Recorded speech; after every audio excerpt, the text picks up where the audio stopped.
Add question tags. Part 2. सहाय्यकारी क्रियापद नसलेले वाक्ये.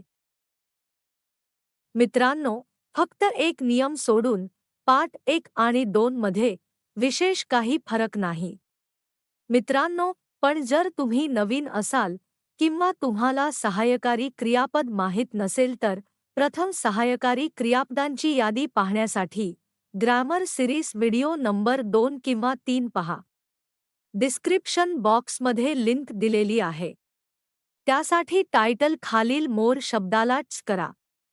पुन्हा एकदा मोर शब्द दिसेल त्यावर च केल्यावर तुम्हाला आम्ही तयार केलेल्या सर्व व्हिडिओजची लिस्ट दिसेल. बस त्यामधील ग्रामर सिरीज व्हिडिओ नंबर 2 किंवा 3 वर च करा. मित्रांनो, एवढं सविस्तर सांगण्याचे कारण म्हणजे कितीतरी दिवस मला स्वतःला डिस्क्रिप्शन बॉक्स कोठे आहे हे समजत नव्हते. असो, जर दिलेल्या वाक्यात सहाय्यकारी क्रियापद नसेल तर क्वेश्चन टॅग तयार करण्यासाठी खालील नियम वापरावे. 1. प्रथम दिलेले वाक्य सेम टू सेम लिहून कॉमा करावा. 2. सहाय्यकारी क्रियापद नसल्यामुळे आपण मूळ क्रियापद पाहणार. शक्यतो 2 किंवा 3 नंबरचा शब्द मूळ क्रियापद असतो. मूळ क्रियापदानुसार डू, डज किंवा डिड लिहावे. जर क्रियापद भूतकाळात असेल म्हणजे क्रियापदाला शेवटी ईडी असेल तर कॉमा नंतर डिड वापरावे. क्रियापदाला शेवटी एस किंवा ईएस असेल तर कॉमा नंतर डज वापरावे. जर क्रियापदाला शेवटी ईडी किंवा एस किंवा ईएस यापैकी काहीच नसेल तर कॉमा नंतर डू वापरावे. 3. जर वाक्य होकारार्थी असेल तर नॉट लिहावे, पण शॉर्टकटमध्ये म्हणजे फक्त एनटी लिहावे आणि तेही सहाय्यकारी क्रियापदाला जोडून लिहावे. पण जर दिलेले वाक्य नकारार्थी असेल म्हणजे दिलेल्या वाक्यात नो किंवा नॉट असेल तर सहाय्यकारी क्रियापदा नंतर नॉट वापरू नये. 4. दिलेल्या वाक्यातील पहिले शब्द सर्वात शेवटी पुन्हा लिहून प्रश्नचिन्ह द्यावे. पण कधी कधी पहिले शब्द नाव असेल तर, मुलाचे नाव असेल तर ही वापरावे. मुलीचे नाव असेल तर शी वापरावे. निर्जीव असेल तर इट वापरावे. अनेकवचन असेल तर दे वापरावे. मित्रांनो, हे नियम 2-3 वेळा ऐका जेणेकरून आपोआप ते पाठ होतील. आता आपण काही उदाहरणे पाहूया.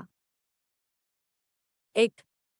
Mahesh saved some money for his future. नियम 1 नुसार प्रथम दिलेले वाक्य लिहून कॉमा देऊ. नियम 2 नुसार दिलेल्या वाक्यातील सहाय्यकारी क्रियापद शोधू. पण येथे सहाय्यकारी क्रियापद नाही. म्हणून आपण मूळ क्रियापद सेव्डला ईडी आहे म्हणून कॉमा नंतर डिड लिहू. नियम 3 नुसार वाक्य होकारार्थी आहे म्हणून डिडला नॉट म्हणजे एनटी जोडू.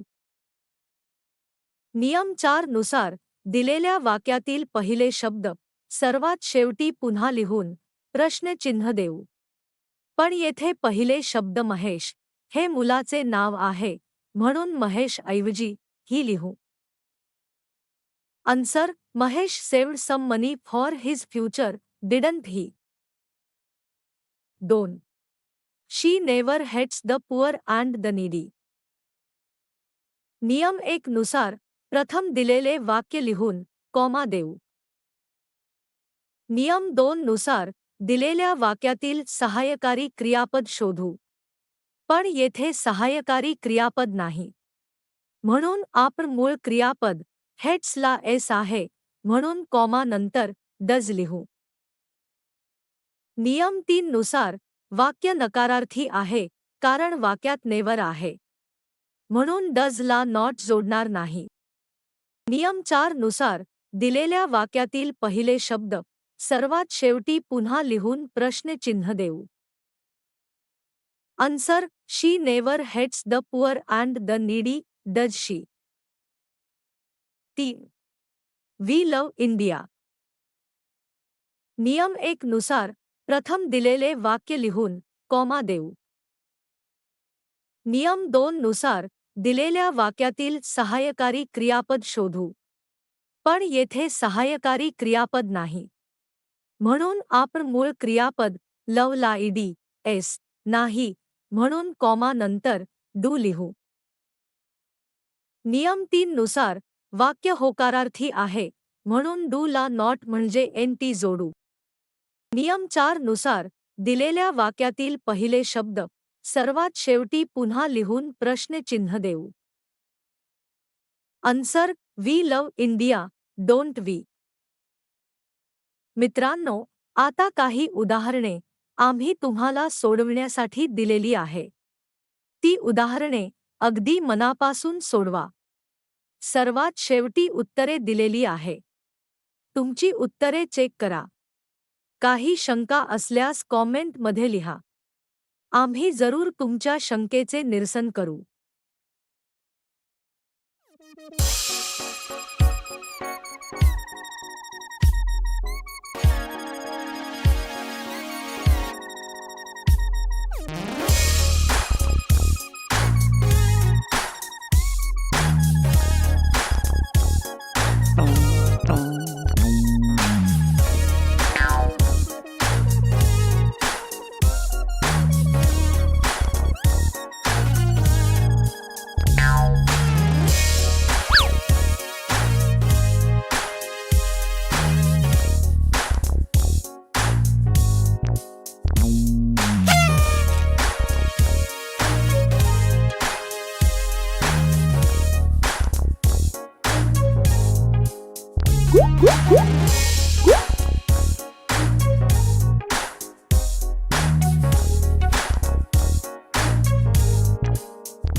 मित्रांनो, आम्हाला खात्री आहे बहुतेक सर्व उत्तरे तुमची बरोबर आलेली असेल.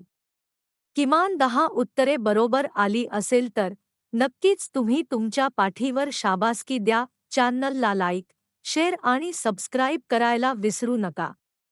लवकरच आपण पुढील भाग पाहूया. तोपर्यंत टाटा, बाय बाय.